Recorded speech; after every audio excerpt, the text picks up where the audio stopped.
The Atlantic hurricane season is underway, 8 months after South Carolina was hit by one of its worst hurricanes. The Category 1 Hurricane Matthew hit McClellanville and killed 5 people across the state. Storm surge reached over 6 feet in Charleston, rain swamped the Pee Dee, rivers flooded, and trees were toppled, knocking out power to more than 800,000 people for days. For 2017, my team and I are predicting that an above-normal Atlantic hurricane season is most likely. The Atlantic hurricane season will likely produce a range of 11 to 17 tropical storms, of which 5 to 9 are expected to become hurricanes.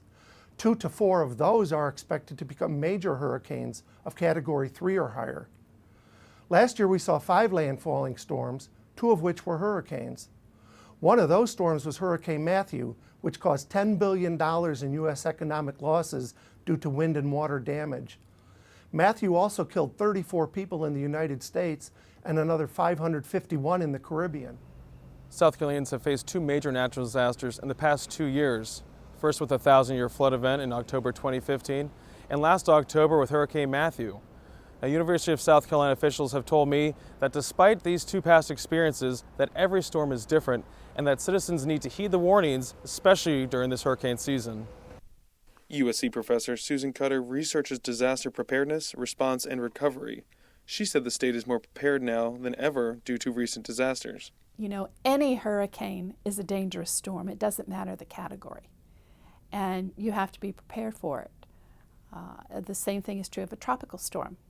Tropical storms can, the wind speeds are less, the storm surge is less, but they can drop a bucket load of rain, and then that leads to coastal flooding and inland flooding as well. So you have to be prepared for all of these tropical systems that potentially affect the state and to take the necessary precautions. What you like to see is a really tiny kind of event that gets everybody concerned and mobilized and practicing the evacuation.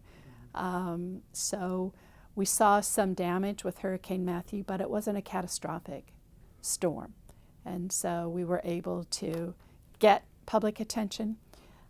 Public responded quite well in terms of getting out of harm's way, and the reentry went pretty well, and the overall emergency management, I think, was very, very good. Jean Taylor Ellis, a professor at the University of South Carolina, researches the impact of wind and water on beaches. Hurricane Matthew destroyed the protective dunes along the coast, and until they recover, Ellis said future storm surge could be amplified. The dunes are not there to the level they were last year. We have fairly substantial loss along our coast.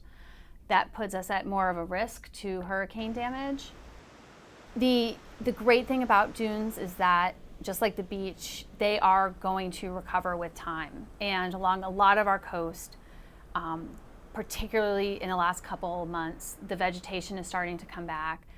The dunes are starting to form around those clumps of vegetation, and there's been a tremendous amount of recovery in the last couple of months. So this hurricane season will be a little more tenuous, I would say, but after that I have a lot of confidence that if we do a good job protecting that area, from people trampling and all that good stuff, that we'll be in a lot better shape next year. State emergency management officials recently held their annual hurricane tabletop exercise and said the state is ready for the hurricane season. I'm happy to report that we are prepared. We have particularly been tested in recent years with a flood and a hurricane, and most of the people here were around when some here when Hugo hit us, which was one of the worst hurricanes in a long time. But we have a great team, and this sort of collaboration and communication is a good exercise and also an example of the kind of collaboration and communication we're going to need for readiness in case of a disaster. For SCE TV, this is Gavin Jackson.